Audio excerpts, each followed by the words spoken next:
Qur'ani ya ce ba za ka dau azumi ba sai ka ga me sai ka ga wata. To yan sai mun gani mu dauka sai mun gani mu aje su kuma sai suka makale aure. Bar mu dan haska su da toci da dan su tashi daga wuri. Matsala biyu aka samu. Matsala farko shine rashin sanin larabci. Rashin iya larabci shi ya ja musu. Sai suke fassara Qur'anin da Hausa kuma daga Hausa suke ganin Qur'anin kuma a Hausa suka fassara shi.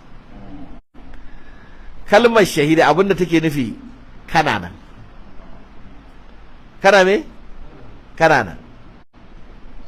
Ka halarta.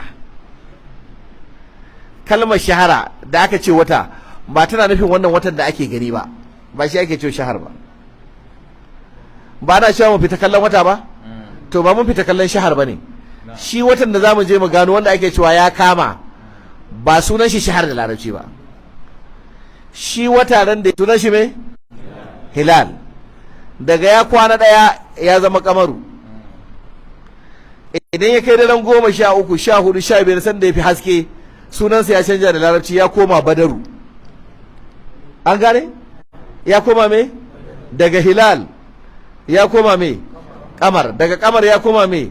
Badar. To kwanaki 30 da watan yake ko 30 ba ɗaya su ake cewa shahar. Su kamawa suke aje a kallo su?